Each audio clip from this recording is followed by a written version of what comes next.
Eu estava fazendo um estudo pessoal no livro de Eclesiastes e quando eu cheguei aqui no capítulo 7, no versículo 28, eu fiquei muito chocada com o que eu li. E aquilo acabou se tornando no meu coração como um chamado, né? Eu preciso, Ana Paula, fazer alguma coisa com relação à minha própria vida e com relação à vida das pessoas com quem eu convivo, que estão próximas a mim. Até uma história, não sei se é verídica, mas eu já li em um livro que muitas estrelas marinhas ficaram atoladas à beira-mar.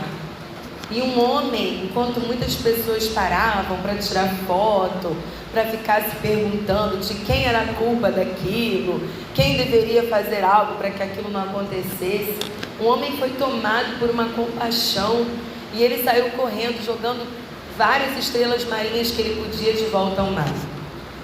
E uma pessoa vendo aquele movimento dele, né, falou assim: você não está vendo que são quilômetros da praia tomados por estrelas do mar? Você não vai conseguir salvá-las. Até que você chegue lá, elas já terão morrido, né? E ele disse: fato, é bem provável que eu não consiga salvar aquela estrela do mar que está lá no final. Mas essa aqui, essa eu salvei. Essa aqui eu salvei também. Essa aqui também, né? Então nós não vamos nunca fazer tudo por todo mundo, porque esse trabalho é de Deus. A Bíblia diz que Jesus é tudo em todos. Só Jesus pode fazer qualquer coisa por qualquer pessoa. Eu e você, não. Nós somos muito limitados. Mas nós temos um campo de influência. Cada um de nós tem o seu campo de influência, né? Eu fico imaginando se Lloyd e Eunice tivessem cruzado os braços se lamentando, porque onde estava o pai? Onde estava o avô de Timóteo, uma vez que a Bíblia não menciona sobre a fé daqueles homens, algo que não era normal de acontecer nos relatos bíblicos. Falar da fé da mãe, da avó e não mencionar do pai, do avô. Então provavelmente esses homens não tinham vida com Deus, talvez não fossem nem crentes em Cristo Jesus. Mas Ló e Eunice se uniram dentro de uma casa, num ministério sobre a vida de Timóteo, de forma que quando Paulo chega na vida de Timóteo, ele não precisa fazer muita coisa, mas apenas solidificar aquilo que estava sendo feito desde a infância. Então nós temos um campo de influência, seja na nossa casa, seja para os nossos vizinhos. Eu mesmo, quando morava ali no Boa Sul, tive uma experiência levando as meninas para a escola. E ali, né, o Boa Sul é à beira ali, a igreja daquela estrada, passa ônibus, carros, sempre num movimento, numa velocidade alta. E eu me lembro de um dia levando as meninas para a escola, que elas correram na frente. E aí eu, como uma mãe, deixei Suzane, com medo delas atravessarem alguma coisa assim. E tinha um casal na nossa frente. E quando eu gritei o nome delas para que elas parassem de correr, aquela moça virou-se para trás e disse: você é minha vizinha. Eu falei: pronto, ela me reconheceu quando eu gritei o nome da minha tia. Deve me ouvir gritando com as crianças. Ah, que é isso, Senhor? Ai, meu Deus, chegou, pensei logo assim, né? E ela apontou para onde ela morava e de fato a casa dela colada ali no segundo andar, onde é a casa ali da zeladoria no Boa Sul, colada mesmo. E aí eu falei: mas como que a senhora me conheceu? Ela disse: pela sua voz. Você fica cantando enquanto faz o serviço de casa? Eu digo: fico, né? Coitado do irmão João, né? O irmão João Couto ficava lá limpando a igreja me ouvindo cantar, porque eu não canto, irmão, eu falo, ensino, não cantar não. Mas eu gosto de fazer os meus serviços em casa cantando, então eu colocava a roupa na corda ali, cantando. E ela disse: minha irmã, quantas vezes eu não estava bem, eu estava abatida, e você começava a cantar e aquelas canções vinham de encontro às minhas necessidades. Até um dia eu não estava bem mesmo, e eu sentei, coloquei o meu corpo assim naquela parede que dá para a sua casa e falei: ah, Senhor, toca no coração da minha vizinha para ela cantar qualquer coisa. E eu comecei a cantar. E ali ela foi alcançada. E gente, com essa voz aqui, imagina você com a voz boa que Deus te deu, afinada, canta bem, né? Eu vi aqui a Rebeca cantando, que voz linda. tímida, se escondendo atrás dos seus cachinhos, em vez da Suzane, quantas vezes estão todos do mesmo jeito assim, com a mãozinha. Solta essa voz, Deus te deu, não fique com vergonha. Se com a minha voz, que não é tão boa para o canto, eu abençoei alguém, imagine vocês que estão preparados para isso. Então nós podemos fazer algo na vida de alguém que está tão perto de nós, o tal do próximo, que Jesus disse, né? Amar o seu próximo. Quem é o seu próximo? Aquele que está próximo a você. Talvez você não vai amar o seu distante. Como? Se você nem o conhece. Apesar de que fomos amados por essa igreja e tantas outras que nos ajudaram na enchente, mesmo nós estando distantes. Imagina as pessoas perto, né? E esse texto, ele falou muito comigo. Eu vou ler aqui, espero que seja parecido com a minha versão. Sim, durante essa minha busca, algo que ainda não encontrei, disse Salomão. Entre 1000 homens, apenas um, né? Ele achou apenas um que ele julgou digno. Mas entre as mulheres não encontrou nenhuma sequer. Na minha versão NVT, ele diz assim: embora tenha procurado repetidamente, ainda não encontrei o que busco. Entre 1000 homens, somente um é sábio, mas entre as mulheres eu não achei nenhuma sequer. Gente, eu fiquei chocada quando eu li esse versículo. Entre os homens achou um, mas nós mulheres não achou nenhuma. Não é possível, Salomão. Sua mãe, suas esposas, suas filhas, nenhuma. As mulheres que trabalhavam na corte, a tal da rainha de Sabá, que foi até ele querendo saber sobre a sabedoria, não encontrou ninguém. Irmãos, naquele momento que eu li esse versículo, o Espírito Santo falou assim muito intimamente ao meu coração sobre a urgência de sermos pessoas sábias, de termos comportamentos sábios, pensamentos sábios, atitudes sábias. Há uma urgência com relação à sabedoria. E se nós lermos a Bíblia, Provérbios, tudo que a Bíblia fala sobre sabedoria aponta para uma pessoa. E Paulo confirma isso em Colossenses 2:3, quando ele diz assim: em Cristo Jesus estão escondidos todos os tesouros da sabedoria e do conhecimento. A sabedoria é como um rio que deságua em Cristo. No relacionamento com Cristo, você se torna uma pessoa sábia. E aí eu quero fazer uma pergunta para ti, porque lá no versículo 5, olha, no capítulo 5 de Provérbios, vamos lá para Provérbios 5. Você já se perguntou, já se questionou alguma vez por que Salomão, um jovem homem, iniciando a sua carreira como rei, né, que é um cargo político, uma profissão que ele desempenhava na sua época, você já se perguntou por que um homem jovem como Salomão, ele pede sabedoria para Deus? É como se alguém encontrasse uma lâmpada do gênio e ele esfregasse a lâmpada, o gênio saísse e perguntasse assim para ele: o que você quer? Já pensou? Se Deus aparecesse assim na sua frente e perguntasse: o que você quer? O que você pedir, eu vou te dar. O que você pediria? O que você pediria para Deus? Salomão pediu: faz-me sábio, Senhor, para que eu possa governar esse povo tão numeroso, tão grande, que o Senhor colocou sobre a minha responsabilidade. E eu ficava pensando, de onde veio isso? Irmãos, puder trazer um copinho da casa. Da onde veio isso? Porque um jovem homem, né, não é muito comum pedir sabedoria. Eu sei, atualmente eu acho que eu pediria uma casa na praia. De tantos anos vivendo no frio. Aí de vez em quando eu até escuto o barulho do mar. Eu digo: será que isso é de Deus assim? Ou é só um suspiro da minha alma? O que você pediria ao Senhor? Salomão pediu sabedoria. E da onde veio isso? Provérbios 5 diz assim: meu filho, preste atenção à minha sabedoria, ouça bem meu conselho prudente. Assim você mostrará discernimento e seus lábios expressarão que aprendeu.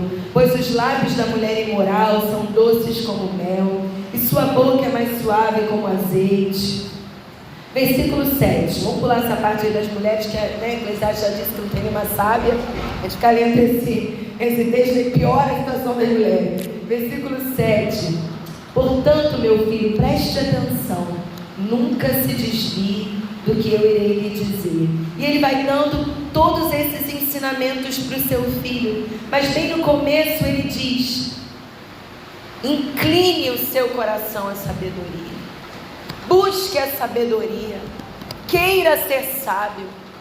Deseje ser sábio. Eu imagino que Davi tenha dito a Salomão inúmeras vezes: meu filho, se você tiver que pedir algo, se você tiver que buscar algo, busque a sabedoria. Então, a minha pergunta a você é: quem você tem ouvido? Quem são seus conselheiros? Quem são as pessoas que têm dado conselhos a você? Quando eu cheguei na casa de oração em Realengo, eu era uma menina de 16 anos com uma vida mundana. As meninas da minha idade não gostavam de ir à união feminina. E eu pensei assim, eu acho que era a oração da minha mãe, porque minha mãe orava muito por mim, só podia ser. Essas coisas me viram a cabeça. Minha mãe orava por mim todos os dias, ela faz isso até hoje. Todos os dias. Eu ouvi, eu presenciei a minha mãe de joelhos, sempre moramos em casas pequenas, orando por nós. Era a primeira coisa que ela fazia ao se levantar. Eu acredito que a oração da minha mãe gerava essas coisas dentro de mim. Mas eu pensava, eu preciso estar com essas mulheres, eu preciso aprender com elas, porque eu já caí fundo no abismo desse mundo.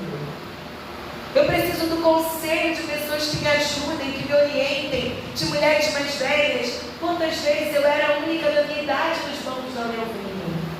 Quando eu comecei a frequentar a reunião do Departamento Social Feminino, quantas vezes eu ouvi as irmãs da igreja me falando: o que você vai fazer naquele lugar, só tem velha? O que você vai aprender lá? Você vai aprender a cantar hinos e cânticos? Irmãos, eu trabalhei 5 anos no Departamento Social Feminino.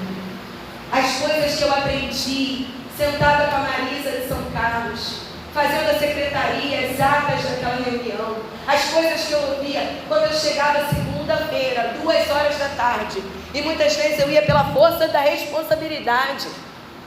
Ai, Senhor, tem misericórdia. Saí daqui de Realengo, que já é a fornalha aquecida 7 vezes mais, aquele lugar, e ir para a casa de oração não sei da onde, pega ônibus cheio e sem ar-condicionado, aqui, né?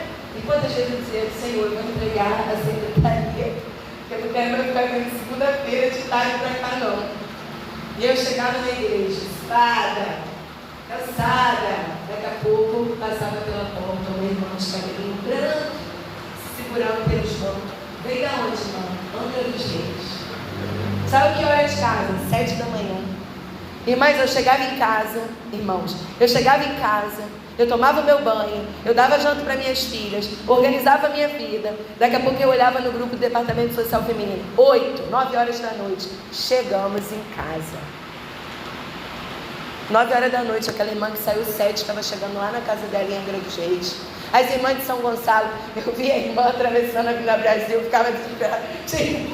Não dava nem tempo de segurar, eu via ela já tinha atravessado para pegar o ônibus. Meu Deus, quanta coisa eu aprendi, quanta coisa eu ouvi daquelas mulheres mais velhas que me diziam: Ana Paula, não faça isso, Ana Paula, não vista isso, Ana Paula, não se comporte desse jeito. Eu lembro a irmã Eliude ali no Boaçu, que uma vez me chamou, me levou à frente da porta ali do acesso ao banheiro, e ela me levou ali e ela disse para mim: senta aí que eu vou te dar uma aula agora. A irmã Eliude era assim, né? Aí eu: tá, irmã Eliude, qual é a aula que a senhora vai me dar? Sentei. Aí ela disse, né, a esposa do falecido irmão Nezé. E aí ela disse assim para mim: tá vendo essa porta aqui? Ela abria e fechava a porta. Tá vendo essa porta? Essa porta abre, essa porta fecha, ela muda a direção, ela vai para frente, ela vai para trás, é trocado os parafusos, Daqui a pouco tem que trocar a porta. Quando você está vendo esse batente aqui, ele nunca sai do lugar. A porta abre, a porta fecha. Pessoas entram, pessoas saem, o batente não sai do lugar. E ela disse: eu quero te dar uma lição de vida. Seja um batente, nunca saia do lugar. Não saia do seu lugar. Não desanime, não esmoreça, não enfraqueça. Não vá junto com os que foram. Não fique em rodinha de gente desanimada, gente que só fala mal, gente que só critica. Permaneça na palavra. Eu falei: Senhor, a sabedoria não está, gente, muitas vezes nesses treinamentos e cursos e coaches. Não tem nada contra isso não. Eu faço uso dessas coisas para crescer, para aprender. Mas a Bíblia diz: a sabedoria clama nas esquinas, nas praças, nas ruas, nas casas. A sabedoria está com aquele irmão que já viveu 60, 70 anos, que viu ditadura militar, que viu problemas na nação, sobreviveu a isso. A sabedoria está numa reunião, dentro de uma cozinha, pessoas ali cozinhando juntas, conversando, trocando experiência. A sabedoria está na vida, no cotidiano. Jesus andava, caminhava, era sabedoria se movendo entre as pessoas. Ainda hoje é assim. Ainda hoje é assim. Quantas coisas, as mais maravilhosas que eu aprendi. Havia uma irmã lá no Boaçu, que ela sempre de semblante fechado, já partiu também para o Senhor. Mas ela era uma mulher muito forte. Ela chegava na igreja e ela cumprimentava a gente assim, né? Até doía no ombro, os braços, meu Deus, que força é essa que essa irmã tem, né? Já terceira idade. E ela sempre firme. E a gente às vezes comentava entre nós. Essa irmã não sorria. E aí nós fizemos um encontro lá com a União Feminina chamado Saudade da Terrinha, porque muitas delas vieram do interior do Espírito Santo. E nós reunimos aquelas irmãs terceira idade ali no Boaçu, eu e Viviane. E a gente começou a fazer dinâmicas, de maneira que elas tinham que contar as experiências dela na roça, lá no interior do Espírito Santo, várias coisas assim. E aí uma irmã, a irmã Aninha, ela disse assim: eu tinha um sonho quando eu era criança. Qual sonho, irmã Aninha? Eu queria ter uma cabra. Eu e Viviane, né? A gente fica uma coisa assim: não ri, se segura, amiga. E aí, uma cabra, irmã, por quê? Porque a gente era pobre, tão pobre. E eu queria tomar um copo de leite. E eu não tinha dinheiro para comprar leite. E eu pensava: se eu tiver uma cabra, eu vou tomar leite o dia que eu quiser, a hora que eu quiser. E as irmãs foram contando as lutas que elas passaram. A dona Elza, né, a avó de Samuel e da Rebeca, a primeira vez que calçou um sapato nos pés aos 7 anos de idade. Um sapato de numeração maior do que o pé dela. Mas a alegria de ir com aquele sapato pelas ruas até chegar à igreja aos 7 anos de idade. Eu fiquei pensando: Senhor, eu passei muita dificuldade na minha infância, mas sapato eu tinha para calçar.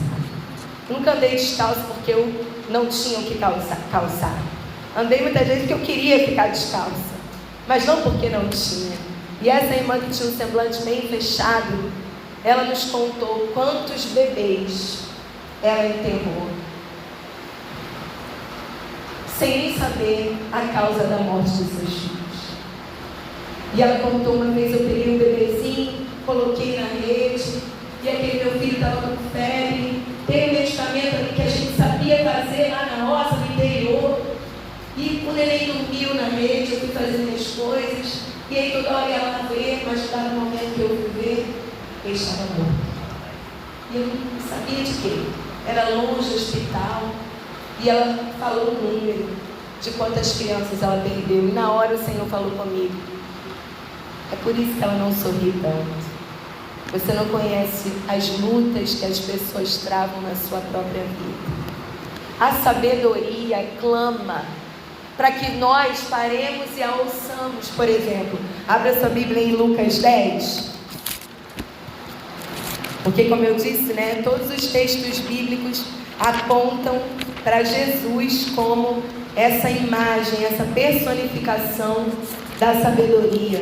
Lucas 10 vai relatar assim o que Provérbios fala sobre a sabedoria.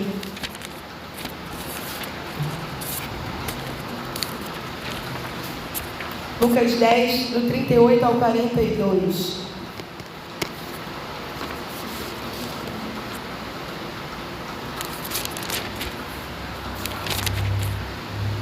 Jesus e seus discípulos seguiram viagem e chegaram a um povoado, onde uma mulher chamada Marta os recebeu em sua casa. Sua irmã Maria sentou-se aos pés de Jesus e ouvia o que ele ensinava. Marta, porém, estava ocupada com seus muitos afazeres. Foi a Jesus e disse: Senhor, não incomoda que minha irmã fique aí sentada enquanto eu faço todo o trabalho?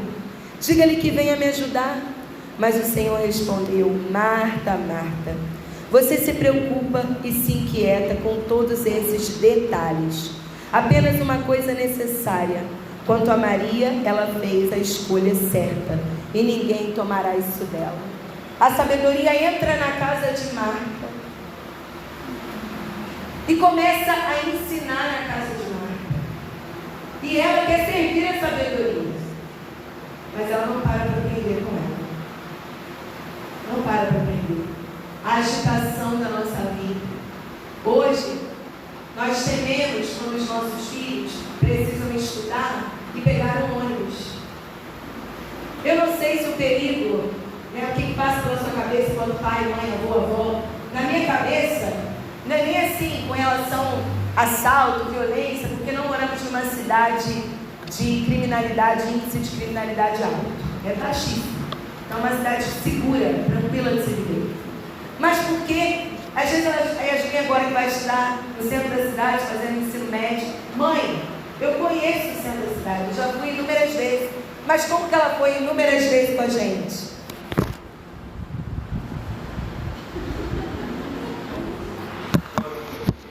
Mexendo no celular. E aí eu fico pensando, será que ela reparou que tem um hospital?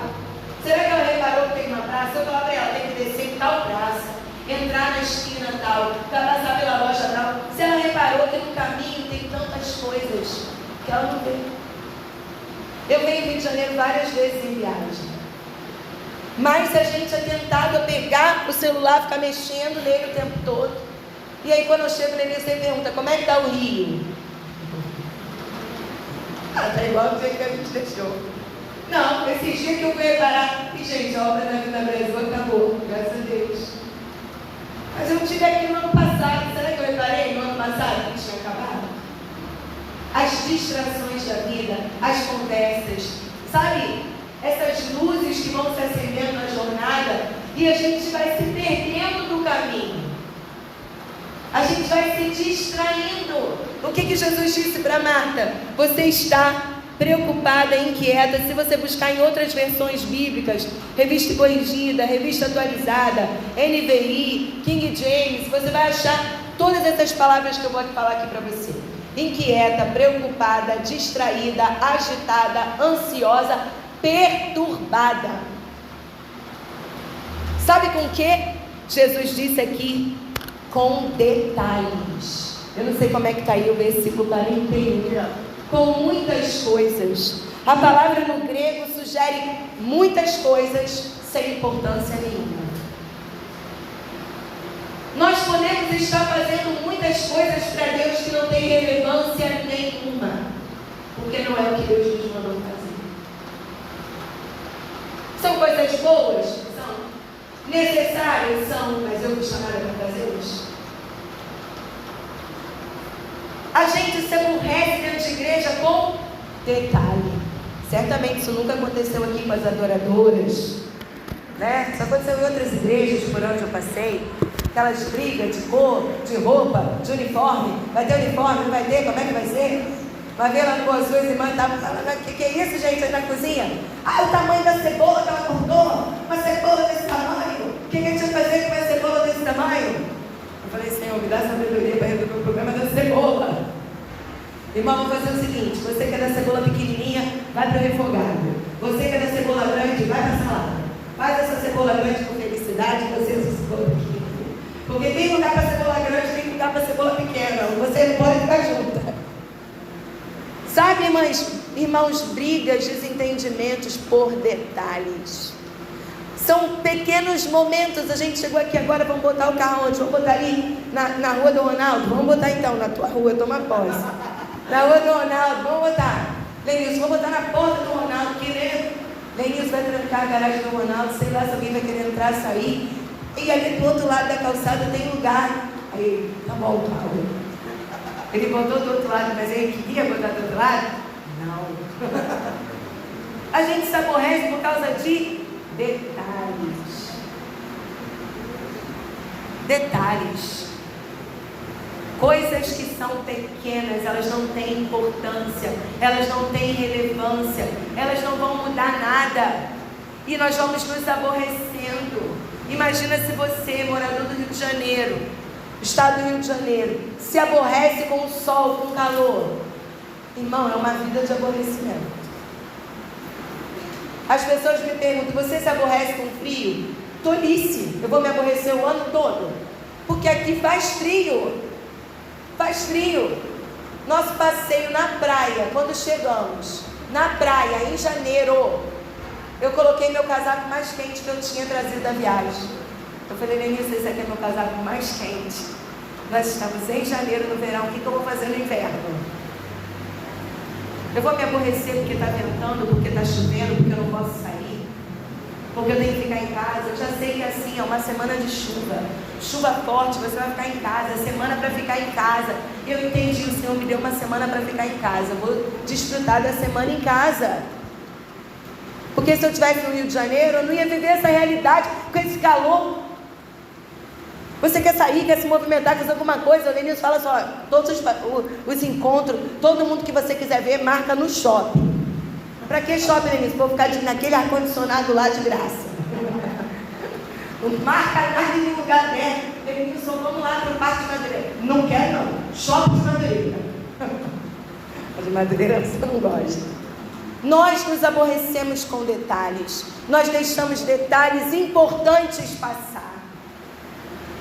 E aí a sabedoria dentro da casa de Marta fala para ela, Marta, você está tão agitada com coisas sem importância nenhuma, mas uma só é necessária. Veja bem que Jesus não diz para ela o que era. Jesus não diz com clareza, a coisa necessária é você sentar e ouvir. Como ela falou de Maria, ele dá a resposta com relação à vida de Maria. Porque ela critica a vida de Maria. Ele diz, não a critique.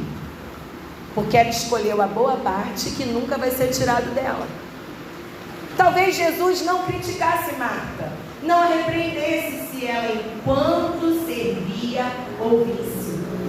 Enquanto servia, celebrasse a coragem, a ousadia de Maria, de romper com os paradigmas daquela época, sentar-se aos pés de um homem e ouvi-lo. Isso não é comum. Se ela celebrasse isso, talvez Jesus nunca a repreendesse. Porque talvez ela tivesse percebido a boa parte. Que não significa não trabalhar, gente. Não significa não trabalhar. Eu gosto muito de um texto em Provérbios que diz assim, quando você anda por um caminho reto, você caminha e não se distrai. Você corre e não tropeça.